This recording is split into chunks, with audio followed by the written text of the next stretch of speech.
စင်မြန်ပြည်သူများမင်္ဂလာပါခင်ဗျာ။မင်းညာရှင်မြန်ကစားခဲ့တဲ့ပရီးမီးယားလိပွဲစဉ်15မှာအက်စတွန်ဗီလာကို 2-1 နဲ့ရှုံးခဲ့တဲ့အာဆင်နယ်။ကျွန်တော်တို့အချက်3ချက်နဲ့ဆွေးနွေးပေးကြပါမယ်။နံပါတ်1ချက်ကတော့ပွဲပန်းတာပါ။အာဆင်နယ်ကနိုဝင်ဘာ23မှာစပါနိုဝင်ဘာ29မှာဘိုင်ယန်နဲ့ချန်ပီယံလိ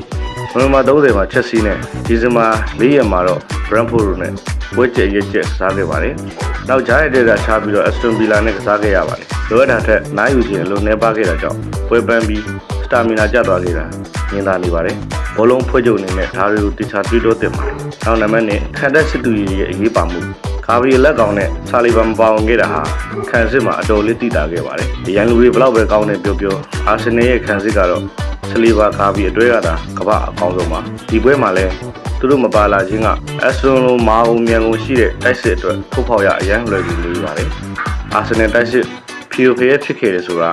right တယောက်အနောက်ကိုစိတ်မချလို့အနာခံမောခံပြီးစင်ဘီကေတင်ပေးနေတာကြည့်ရင်သိတာပါတယ်။ပေရိုဟင်ဂါဘေးကအများကြီးလေ့ကျင့်မှုလိုအပ်နေပါသေးတယ်။နံပါတ်3 BK အာတီတာ first line မှာပဲလွှဲနေခဲ့တာပါ။ပေရောင်မန်တိုက်စစ်တွေရှိနေပါရဲ့။ဘာကြောင့်အဈေးကိုများထည့်လိုက်တယ်လဲစဉ်းစားလို့မရပါဘူး။ကွင်းလယ်နံပါတ်8နေရာကပထမပိုင်းမှာအိုရီဂတ်ကိုတုံးပြီးစင်မပြေတော့မှဒုတိယပိုင်းမှာအဈေးကိုထည့်သုံးတင်တာ။ယောဂနဲ့နမရီနိုလည်းထုံနေတူစွာပါပဲ။ဒီပွဲနဲ့တော့ကျွန်တော်နီးပြယူအပြစ်မတင်ကြပါဘူး။နောက်ပွဲတွေမှာရက်လက်ကောင်းတွေဖော်ဆောင်ပေးဦးမယ်လို့ယုံကြည်ပါတယ်။အားလုံးပဲကျေးဇူးတင်ပါတယ်ခင်ဗျာ။နောက်ဗီဒီယိုမှာပြန်တွေ့ဖို့